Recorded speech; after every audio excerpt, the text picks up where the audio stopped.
Good afternoon everyone. I am doctor Priya from doctor Sabdra clinic Nashik. चलो आज और एक केस जानते हैं। एक पेशेंट है 37 ईयर्स मेल पेशेंट, और वो हमारे पास आया है टीनिया बार्बी यानी बार्बस इच के लिए, जहाँ उनके छीन पे कोई इरप्शंस है जिसमें उनको ईचिंग होते रहती है ऑन एंड ऑफ, और उनका कहना था कि वो ईचिंग उनकी शेविंग के बाद बढ़ जाती है।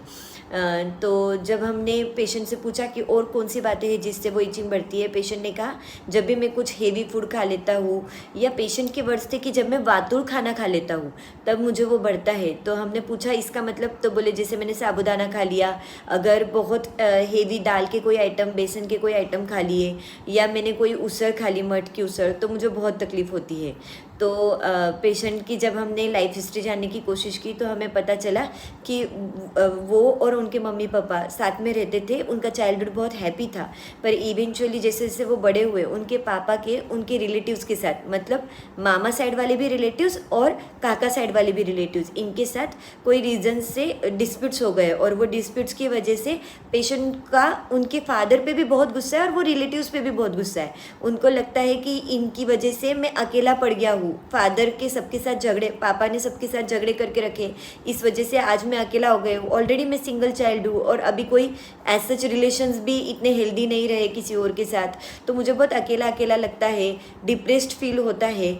और फिर जब उनकी मम्मी साधक है एक्चुअली, तो उनके मम्मी ने उनको बताया कि अरे ये डिप्रेशन में जाने से तो अच्छा है कि तू कोई साधना कर ले। तो उन्होंने थोड़ा बहुत मेडिटेशन या ओमकार करना या प्राणायाम, योगासन, ये सब शुरू किया। तो उनका कहना था अभी तो मुझे बस वही अच्छा लगता है, मुझे मेडिटेशन बहुत पसंद है, पर आप ऐसा बोलेंगे तो आपको क्या बताऊँ, जब भी मैं खाली बैठता हूँ ना, मुझे वो याद आता है कि हमारी कितनी अच्छी फैमिली थी, सबके साथ कितने हेल्दी रिलेशन थे, मेरा और पापा का रिलेशन भी कितना अच्छा था, और अब मैं उनको मिस करता हूँ और मुझे बहुत बुरा लगता है वो सोच सोच के। मैं कितना भी कोशिश करूँ, ध्यान कर लूँ, फिर भी वो दिमाग से मेरे जाता नहीं है।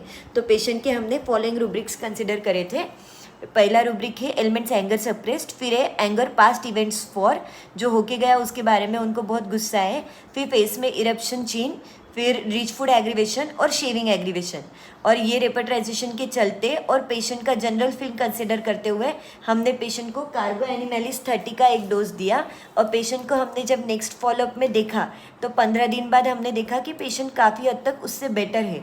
अगर हम कीनोट्स पढ़ेंगे कार्बो एनिमेलिस के रडार में तो हमें पता चलेगा कि उसमें nostalgia, isolation, homesickness, meditation desire, changing mood, ill humour टेसिनेसिटी, ये सारी चीज़ें भी है।